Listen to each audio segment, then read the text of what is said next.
Warning: Catpool is an obnoxious narcissist that uses bad language and is not at all politically correct. He will at times be offensive and has a don't give a rat's ass attitude. If you're ultra-sensitive and a snowflake, you might want to shut this off and find a happy-go-lucky video someplace else.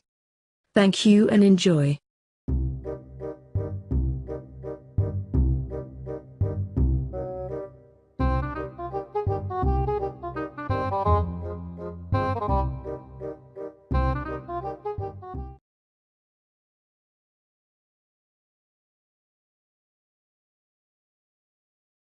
Hello and welcome to the first installment of the Litter Box, featuring me, Catpool.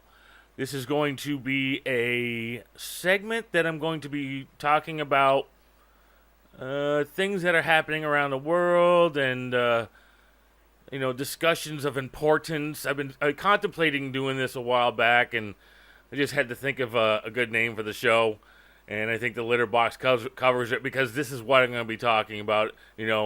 Things that are happening in today's society and stuff. So welcome to the show, and let's get started. The first one I'm going to be talking about is civil disobedience and how sometimes it is needed in this world to fight against the injustices and stuff. So I'm going to start here with a little story. So back in 2014, I was watching the Daily Show with Jon Stewart, and his segment started calling World of Warrior Shaft, his little comic play on, words. He goes on to the last part of the segment called Terrible Memory Lane, taking us on a trip back through time concerning the mistreatment of veterans being time-honored bipartisan American tradition. The sketch starts with John wearing 80s-style sunglasses and speaks of girls just wanting to have fun and Ronald Reagan telling Gorbachev to tear down that wall. Meanwhile, the VA was telling their researchers to underreport the number of VA hospitals with inordinately high mortality rates. He next goes on to time in the 70s, wearing an afro wig and round sunglasses, talking like a hippie. In the 60s, the Beatles experimented with the White Album, while in Vietnam, the government was experimenting with a different color, Agent Orange. Don't worry, troops, this groovy herbicide won't cause you any harm unless you call cancer and nervous system damage harm. Takes a hit from an imaginary joint and has a vision. Whoa, man. I had a vision that 20 years from now that the Reagan administration is going to deny federal liability in Agent Orange contamination and suppress evidence of harm to Vietnam veterans. A situation that won't be rectified until 20 years after that. A few years back. John now travels back to 1932 while most of Americans were being served delicious soup. 10,000 World War I veterans marched on Washington to get the war bonuses they were promised 15 years ago. Said the U.S. government, would you accept that bonus in the form of tear gas and an escort of tanks?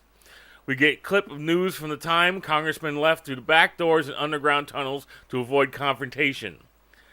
General Smedley Butler plays a clip, or we get a clip of General Smedley Butler saying, I know who's made this country worth living in. It's just you fellas. Look, makes me so damn mad. A whole lot of people spoke of you as tramps. By now, they didn't, but by God, they didn't speak of you as tramps in 1917-18, did they? No. So a little bit more information on the event in 1932. There was a confrontation between homeless vets and the U.S. military personnel so outraged the public that it swayed presidential election and had major repercussions. President Herbert Hoover, a Republican, was faced with an unsightly controversy. Thousands of destitute veterans had been camped out in the Capitol, forming several Hooverville encampments around the country. Hoover ordered the nation's military to march on the veterans, torch their makeshift homes, and run them out of town, and actually killed some. So we go back to returning to John here. We see him run a few of his swearing shenanigans and goes on to say, by the way, I wish breaking promises to veterans was a 20th century innovation, but since we don't have time to walk through all the ways in which they got screwed in the 19th century, let's jump back to our first war. A lack of a constitution didn't mean that people still couldn't screw the veterans, which is why in 1783, a few disgruntled former revolutionary fighters took Congress hostage to try and get the money they were promised. They were sentenced to death. Were we not, the sentences were commuted because we love our veterans. To add to the punchline, well, that might be an improper sentence. John ends with, so let's pretend that the current VA crisis is an anomaly created by one unusually callous, ineffective president, speaking of Obama. But that would be just pretend. Or on this Memorial Day weekend eve, we can finally admit that America has had, for over 200 years, a great bipartisan tradition of honoring those who have fought for our freedom by fucking them over once they give up their guns. All right, so that was the end of that. That was good. That pointed out some good facts. It got me interested in looking more into the situation. If one remembers a few years back, that started out with the Republicans blocking a bill to increase spending to take care of the backlog and need for the veterans. Senator Mitch McConnell attempted to attach bad legislation on new sanctions on Iran, killing the bill. Senator Bernie Sanders goes on to quote, "This issue of Iran sanctions has nothing to do with the need of veterans." So it just shows you some of the problems going on in Washington.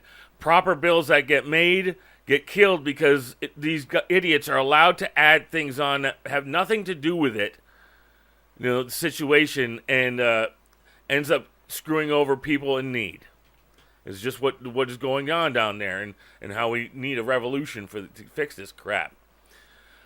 All right, so as I see it, these would be justifiable reasons to act. I believe it's our social responsibility to take care of those that make us a free people. Freedom is never free. And those who oversee our land are supposed to be doing the proper thing that keeps them alive, free, and in office. Anything less is a disgrace to all those that have given their lives for our country.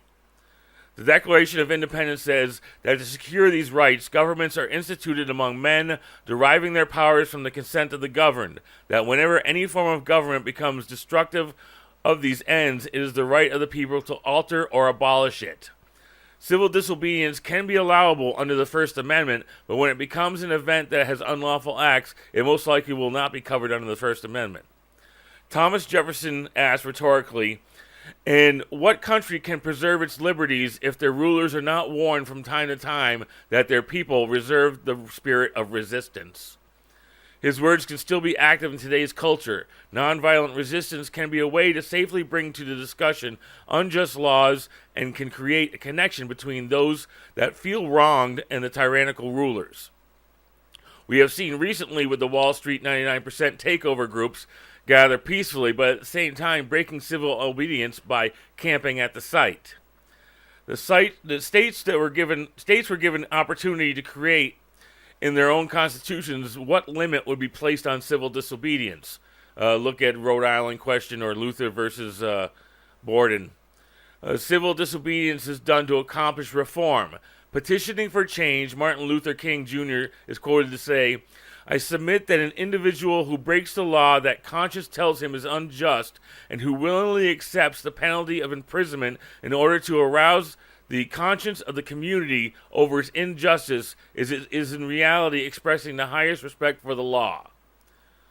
Overall, I believe, like I said before, that we have a patriotic duty to take stands against unjust laws.